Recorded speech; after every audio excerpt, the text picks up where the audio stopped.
Ne një Shqipëri të shpresës tek e nesërmja në diskutim me një njeri pa shpresë që tani më nuk di as ku e fillon fjalin, se në fund fjalis ka harru kryefjalën. Si mundet ne të mirën e përbashkët të gjithë fëmijëve të këtij vendi, fëmijët socialistëve dhe demokratëve që nuk kanë drejt vote, ta lëm ne në dorë të tifozllikut majtas djathtas. Dhe e mira përbashkët sakrifikohet për interesin personal të një njeriu që do të laj fytyrën e vet dhe do të heqë atë matrikullën e deles zez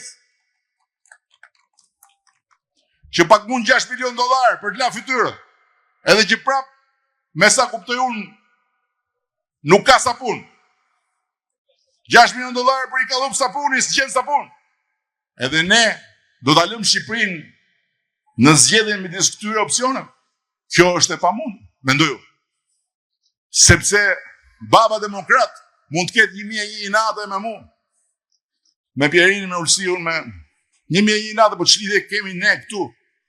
Kur baba demokrat ka i mundësi një vot ta investoj që këtë pasaport t'ja japi fëmijës vet. Dhe një bab që i jep fëmijës vet këtë pasaport, i ka dhënë fëmijës atë që baballarët tanë, gjyshrit, stërgjyshrit nuk na e dhënë dot. Ky nuk është dokument udhëtimi që po ndrojmë ngjyrën edhe po i dhejmë këtu një emër Bashkimi Evropian. Ky nuk është dokument udhëtimi. Ky është statusi i dinjitetit të barabartë evropian të shqiptarëve në Europë. Kjo pasaport është pasaporta që thot shqiptarët nuk janë më të huaj. Shqiptarët janë evropian me zakon dhe me ligj. Kjo pasaport është pasaporta që ja u them atyre emigrantëve që më shkruajnë mua, ne në Europë jemi. Shifni ju me pleq që keni ngel atje. Edhe ndërkohë, më thonë mu shifni ju me pleq që keni ngel atje, edhe duan me votu plakun më të rrjedhur të Shqipërisë. Kuptoni ju se çfarë logjike është? Shifni ju pleq që keni atje dhe shkojnë mas plakut më të rrjedhur të Shqipërisë. Se do të bëjmë gjithë pleq. Po si i tha i baba i mençëm, fëmijës funit, e dini ju si i tha? Ty i tha të parit, do të lej këtë detyrë, ty do të lej këtë detyrë, ati më të vori e tha kurse ty do të lej detyrën më të vështirë. Ti tha, nuk do më lesh po të dal nga shtëpia, tha, kur baba tha, mos jetë më në rregull, tha, me ato që thot jashtë shtëpie. Po si do e marr vesh unë, i tha ai? Do e marrësh vesh shumë thjesht, ke qenë baba, i tha. Kur të mos marrësh vesh, a është të fol baba në konak burrave, a është të fol në konak grave, lidhe babën, tha, se nuk duhet ta shohë njeri. Kështu tha populli, fjalë burrash jo çyryk, jo. Çe unë e pash bufin, higa atë tash ky. Po ky është lemeri, higa. Kështu që s'kosha unë për bufin, por ama nuk mund të votosha për askënd tjetër. I hapa rrugën opsionit të forcës. Ishte ajo rruga. Duhej nda historia.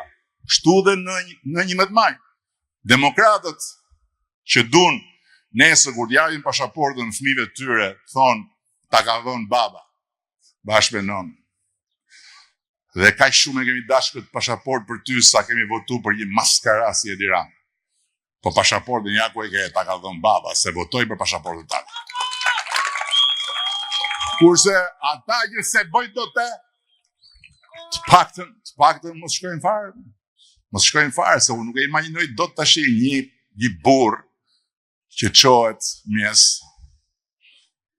rruhet, rregullohet, vedhe kravatën, ose vesh xhupin, s'ka rëndësi se këta kanë dhe xhupa, edhe niset shkon më në radhë për të hudhur në kënet. Si mund të bëhet? Si mund të vishet njeriu si ndasën për të hudhur në kënet?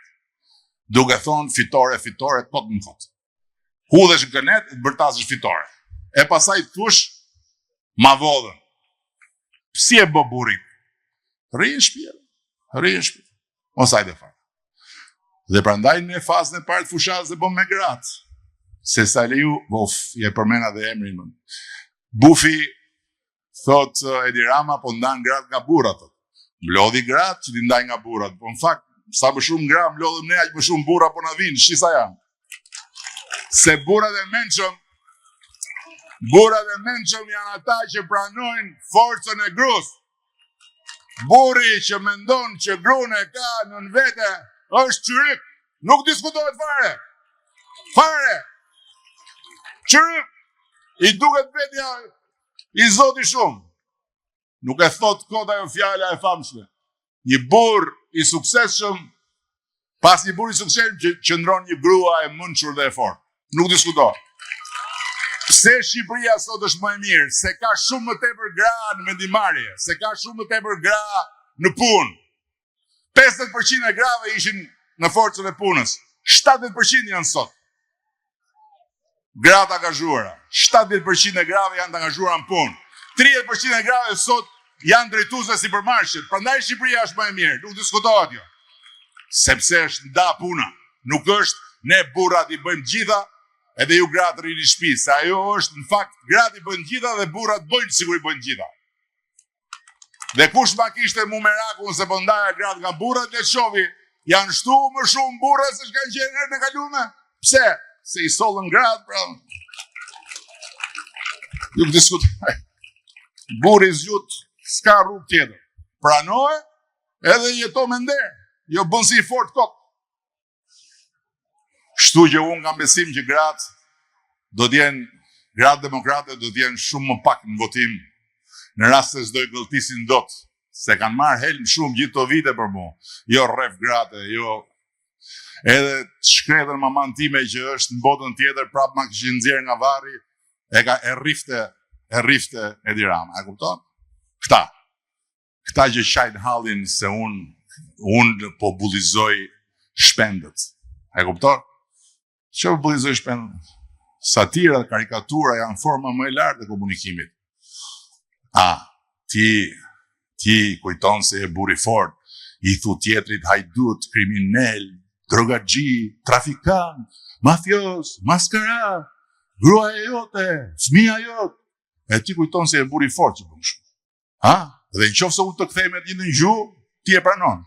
Kur unë thjesht të krahasoj me një pis shpend që rri atje në kryet kënetës, u bullizove ti, po unë pse çam diti mu? S'ka unë, asë gjë, thjesht unë them dhe bëj atë që shoh. Unë nuk shoh atje një lider, unë shoh një buf.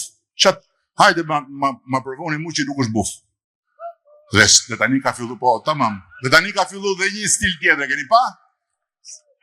Bufi është një kafsh, një shpend që rri, edhe ha miletin e vetë aty.